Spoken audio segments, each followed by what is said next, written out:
मैं इस्लामुद्दीन खान और आप देख रहे हैं प्रहार। तो आपको बता दें कि महाराष्ट्र में जिस तरह से सियासत करवट ली और अजीत पवार ने बीजेपी और शिंदे गुट शिवसेना सरकार को समर्थन किया, उसके बाद जो है कहीं ना कहीं एनसीपी पार्टी के करीब 9 लोगों को जो है मंत्री पद भी दिया गया है। लेकिन ऐसे में अब एनसीपी के दो धड़ हो गए हैं, एक जो है शरद पवार गुट हो गए हैं, एक अजीत पवार गुट हो गए। ऐसे में मुमरा और कलवा जो है ये कहीं ना कहीं एनसीपी का गढ़ माना जाता था। यहाँ के जो एनसीपी के विधायक थे, कलवा विधायक है कलवा मुमरा के जितेंद्र आव्हाड, वो भी कहीं ना कहीं जो है इस पूरे जो महाराष्ट्र की राजनीति सियासत चल रही है इसको लेकर लगातार उनका भी प्रेस कॉन्फ्रेंस जारी है। लेकिन मुमरा शहर से जो है एक काफी कद्दावर नेता है सैयद अली भाई साहब, और ये भी जो है एनसीपी पार्टी में है और ये महाराष्ट्र प्रदेश सचिव है।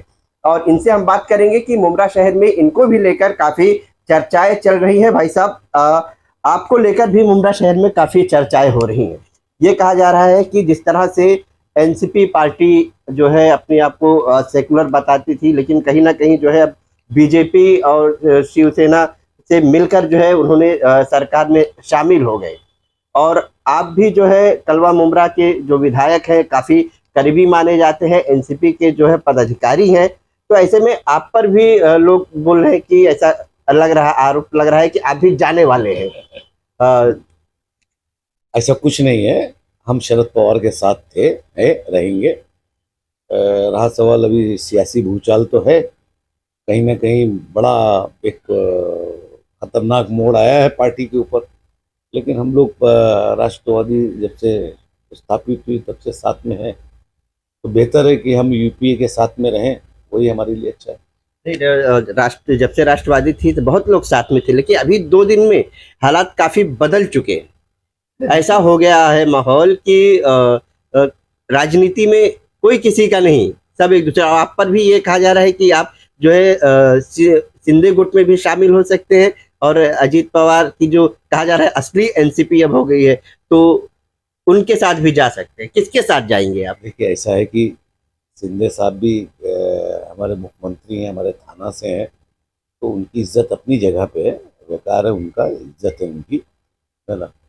और बड़े लोगों की इज्जत करना चाहिए, ये मैंने अपने उससे सीखा है। और हमारे अजीत दादा भी राष्ट्रवादी के बड़े नेता हैं, दादा का एक अलग अपना मुकाम है। तो उन्होंने जो एक डिसीजन लिया है वो उनका डिसीजन, उन्होंने क्या सोच के लिया है, कैसे लिया है, अब वो जान सकते हैं, उनको बेहतर बता सकते हैं। लेकिन हम लोग शुरू से शरद पवार साहब के साथ थे, तो हम लोग शरद पवार साहब के साथ ही रहेंगे।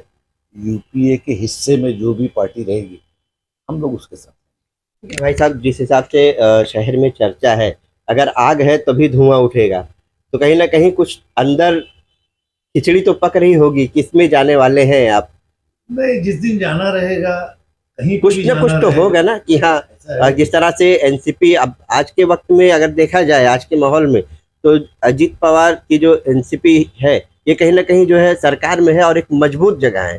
तो आपको क्या लग रहा है कि आप किसके साथ रहना चाहेंगे?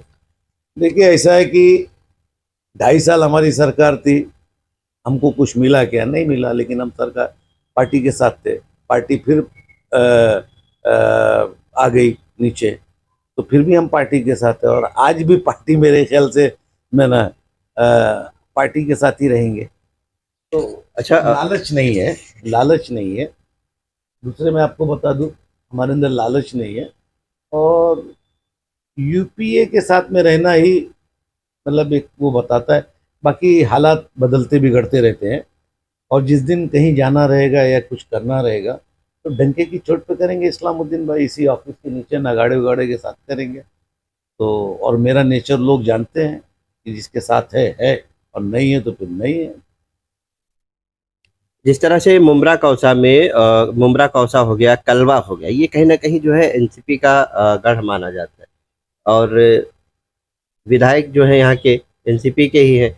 मुमरा में काफी समर्थक है, लेकिन जिस तरह से कल आपने देखा ठाणे में जो है अजीत पवार गुट के कार्यकर्ताओं ने जितेंद्र आव्हाड का जो है वो फोटो जो है उस पे विरोध प्रदर्शन किया उसके साथ में। तो इसको लेकर आप किस नजर से देख रहे हैं?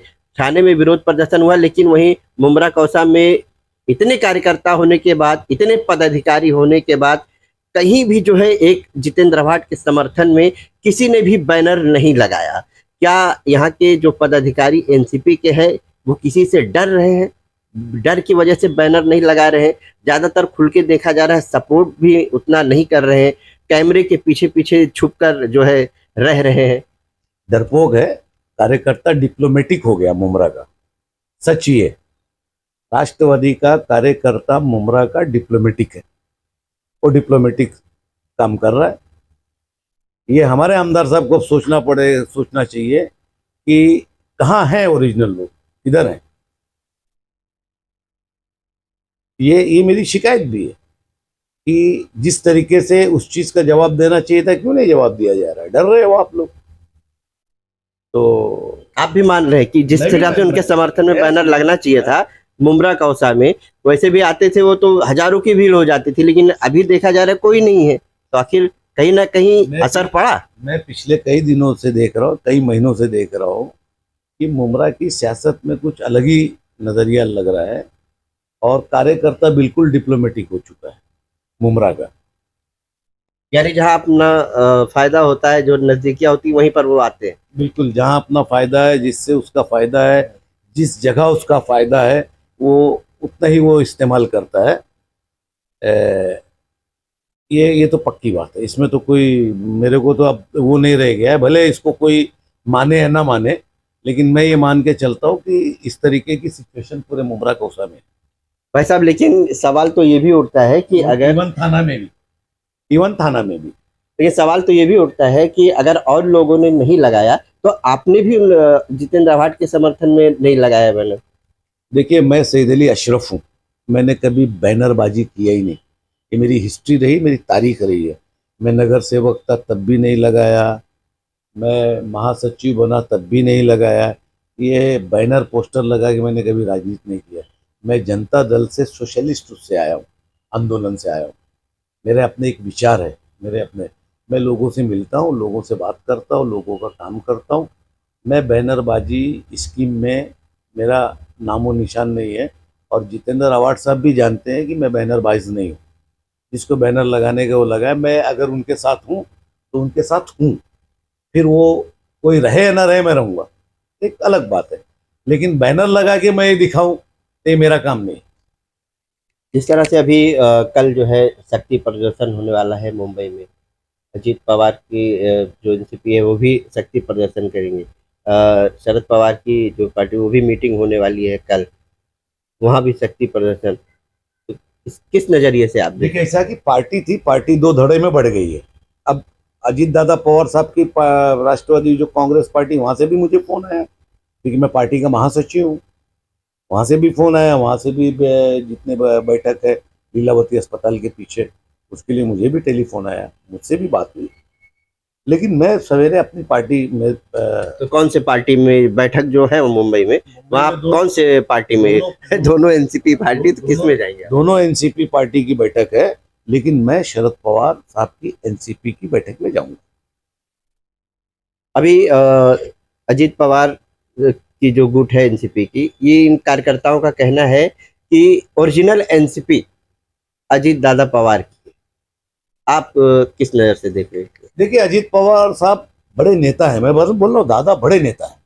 दादा की हैसियत बहुत बड़ी है, उनके ऊपर सवाल करना है, उनके लिए बात करना मेरे बस की बात नहीं है ना। वो बहुत बड़े लीडर है। अब उनका डिसीजन है, उनका पारिवारिक डिसीजन है, उसमें मैं ना बोलते हुए, देखिए हमारी सुप्रिया सुले मैडम नहीं बोल रही, तो मैं कौन होता हूँ बोलने वाला। तो आपने सुना कि जिस तरह से सैयद अली भाई साहब है शहर में, इनकी भी काफ़ी चर्चाएं चल रही हैं कि ये जो है अजीत पवार गुट में जो है शामिल होने वाले हैं, या फिर जो है ये शिंदे गुट में शामिल होंगे। लेकिन इनका ऐसा कहना है कि ये जो शुरू से ही एनसीपी पार्टी में जब से जुड़े हैं तब से शरद पवार के साथ में है और उन्हीं के साथ में ही रहे।